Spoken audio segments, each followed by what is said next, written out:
guys, welcome back to my channel. If you're new here, my name is Sanjana and this week I'm going to show you how to make the most sublime Kenya Chevdo.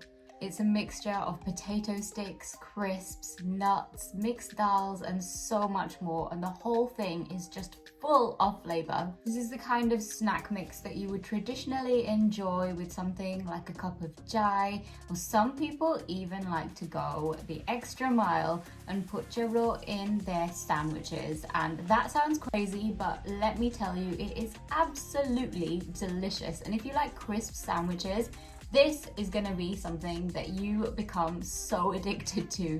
This is such a great snack to make in bulk because you can keep it and store it in a container for months and it will continue to remain fresh as long as it's kept in an airtight container. Or if you don't want to keep it for too long, you can also bag it up and gift it to family and friends, and it's such a welcome gift, especially around the festive time, but actually at any time of the year. If you're ready, let's begin. Let's start by frying some chana dal for about 3 to 4 minutes until they're crispy but not browned. The most important thing to remember is that the chana dal first needs to be soaked in hot water for around 3 hours and then thoroughly drained and patted dry with a kitchen towel. Throughout the frying process, the temperature of the oil should be approximately 180 degrees Celsius, that's 355 degrees Fahrenheit. We're now going to repeat the same frying process for soaked and thoroughly dried mung dal. Since mung dal is quite a bit smaller than chana dal, you might find a metal sieve is the best job for frying these. Due to their small size, they'll only take a couple of minutes to cook. If you don't feel like frying your own dals, it's completely fine to use the shop-bought ones. Having said this, these do contain some extra flavourings and spices which aren't typically found in Kenya-style chevdo.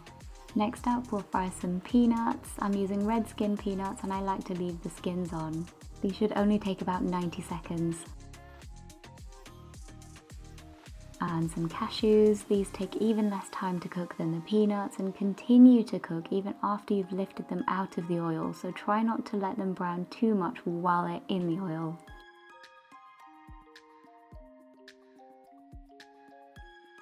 The next thing we're going to fry up are some boa. Now this is dehydrated, flattened rice.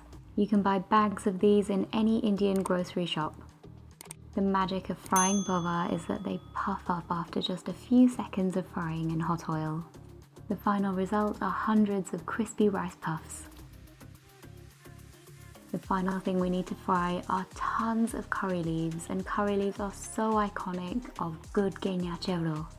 My only words of advice are to use the freshest curry leaves you can find and use a lot of them. Fry until translucent and crispy, just like this. Now that the bulk of our Kenya Chevdo is ready, we're going to move on to making the seasoning powder. The first ingredient we need is chili powder, some ground turmeric, for the all-important tang, some citric acid pounded in a pestle and mortar until it resembles a fine powder, some fine salt, and to balance all of those spicy and sour flavours, some caster sugar lightly pounded in a pestle and mortar. You can of course use any sugar you like, but the seasoning coats the ingredients perfectly when it's more of a powder. These are shamelessly shop-bought potato sticks, lightly salted flavour. Sprinkle over some of that seasoning mix. An essential component to any Kenya Chevdo recipe are crisps. Ridge cut are the best because they trap all of the seasoning. Next in with our fried boa.